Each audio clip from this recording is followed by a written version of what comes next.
Une présentation des racines carrées avec un symbole ici qu'on rencontre notamment avec le théorème de Pythagore. Et on va commencer par calculer des carrés de nombres qui vont permettre en fait de bien poser la notion de racine carrée. Alors on commence avec le carré de 5. Donc 5 au carré, c'est 5 fois 5, ça fait 25. Le carré de moins 5, c'est moins 5 entre parenthèses au carré, c'est-à-dire moins 5 fois moins 5. Moins par moins, ça fait plus, règle sur les signes. 5 fois 5, ça fait 25. Donc le carré de moins 5, c'est 25. On continue avec 6 et moins 6. 6 au carré, 36. Le carré de moins 6, même chose que précédemment. Moins 6 fois moins 6, ça fait 36, puisque moins par moins, ça fait plus. Alors après, avec la calculatrice, le carré de 4,5, on va trouver 20,25. Le carré de moins 4,5, on va aussi trouver 20,25. Le carré de moins 7,2, on va trouver 51,84. Le carré de 7,2, on va trouver aussi le même résultat. Le carré de moins 11 au carré, ça fait 121. Et 11 au carré, ça fait aussi 121.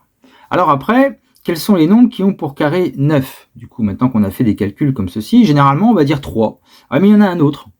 Il n'y a pas que 3, il y a moins 3. Moins 3 au carré, c'est moins 3 fois moins 3. Moins par moins, ça fait plus. Et 3 au carré, ça fait 9. Quels sont les nombres qui ont pour carré 100? Eh bien, on aura 10 et moins 10. Maintenant, la définition d'une racine carrée. Eh bien, la racine carrée de 9, notée avec ce symbole ici, qu'on lit racine carrée de 9, eh bien en fait c'est le nombre positif qui aura pour carré 9. Donc des nombres qui ont pour carré 9, on en a trouvé 2, 3 et moins 3. Mais la racine carrée de 9, c'est le nombre positif dont le carré vaut 9, c'est-à-dire racine carrée de 9 est égale à 3. Ainsi, la racine carrée de 64, eh bien c'est 8, puisque 8 au carré ça fait 64, et 8 est positif. La racine carrée de 36 c'est 6, puisque 6 au carré c'est 36, et 6 est positif. La racine carrée de 4 c'est 2, puisque 2 au carré ça fait 4. Racine carrée de 81 c'est 9, puisque 9 au carré c'est 81, et 9 est positif. Alors après, racine carrée de 6,25, bon, avec une calculatrice on trouve exactement 2,5, puisque 2,5 au carré c'est 6,25, et 2,5 est positif.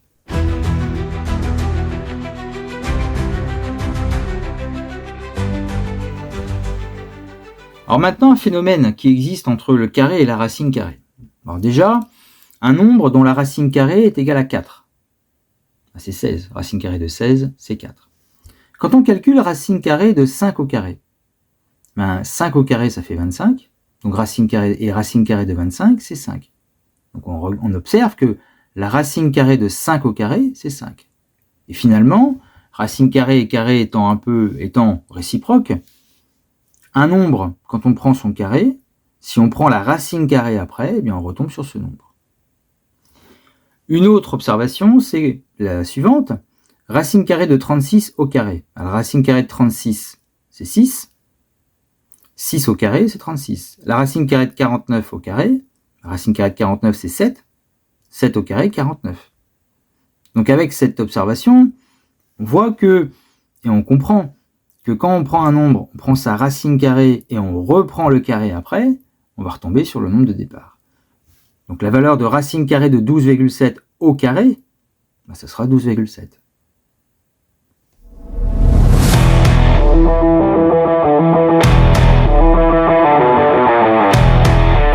Maintenant, une particularité des racines carrées.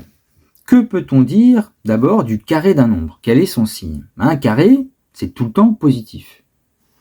On peut pour cela se convaincre à l'aide des exemples qu'on a vus dans le premier cas. Prenez un nombre, voire même son opposé, 5 ou moins 5, les carrés, à cause de la règle des signes, de toute façon, comme vous allez répéter les signes 2 fois, plus par plus ça fait plus, et moins par moins ça fait plus, donc le carré d'un nombre sera tout le temps positif. Maintenant, peut-on trouver des nombres dont le carré peut valoir moins 25? La réponse est non, puisqu'il faudrait qu'un nombre multiplié par lui-même, donc ayant le même signe, donne moins 25. C'est impossible puisqu'on vient d'expliquer qu'un carré sera forcément positif. Donc on ne peut pas atteindre un nombre négatif en partant des nombres réels. Donc on peut se poser la question, mais racine carrée de moins 25, ça existe? Forcément, elle n'existe pas, puisqu'on ne peut pas trouver un nombre dont le carré serait égal à moins 25. Et d'ailleurs, si on tape à la calculatrice ici, la racine carrée de moins 25, eh bien on observe que la calculatrice nous met erreur, n'est pas un réel.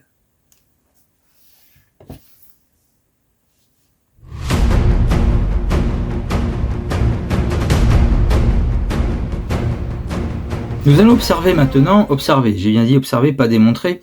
Nous allons observer maintenant une formule sur les racines carrées. Alors dans le tableau que je vous présente, dans les deux tableaux, prend deux valeurs de a et de b. On va calculer d'abord la racine carrée de a, puis la racine carrée de b, puis nous allons multiplier les deux valeurs obtenues. Et dans le deuxième tableau, on prendra la valeur de a qu'on multipliera par b, et on prendra la racine carrée du résultat obtenu.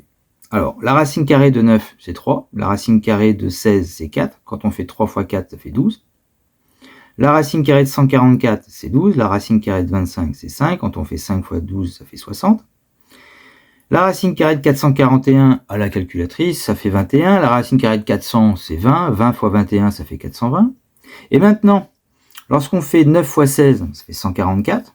La racine carrée de 144, c'est 12. Quand on fait 144 fois 25, ça fait 3600. La racine carrée de 3600, 60. Et quand nous faisons 441 par 400, on obtient 176 400. La racine carrée de 176 400 à la calculatrice, on obtient 420. On remarque que les deux dernières colonnes, eh bien, sont identiques. Et en fait, la formule qu'on retiendra et qu'on démontrera, c'est que racine carrée de a fois la racine carrée d'un nombre b, c'est égal à la racine carrée de a fois b. Donc après avoir observé une formule sur la racine carrée avec la multiplication, eh bien on va faire pareil avec l'opération contraire qui est la division. Alors on va l'observer ici, dans l'activité. On prend des valeurs de a et de b, on va calculer la racine carrée de a, la racine carrée de b, puis le quotient, racine de a sur racine de b. Dans le deuxième tableau, on fera le quotient a sur b, puis on prendra la racine carrée à l'aide de la calculatrice. Donc la racine carrée de 4, c'est 2, la racine carrée de 36, c'est 6. Le quotient donne 2 sixièmes, c'est-à-dire 1 tiers. La racine carrée de 16, c'est 4. La racine carrée de 121, c'est 11. Le quotient va donner 4 onzièmes. Racine carrée de 81, c'est 9. Racine carrée de 144, c'est 12. Et le quotient donne 9 douzièmes, c'est-à-dire 3 quarts. Maintenant, le quotient de a sur b, le premier 4 sur 36, le deuxième 16 sur 121, et le troisième 80 sur 144. Et quand on voit avec la calculatrice les résultats, on obtient ceci. Donc pour la racine carrée de 4 sur 36, on obtient 1 tiers. Pour la racine carrée de 16 sur 121, on obtient 4 onzièmes.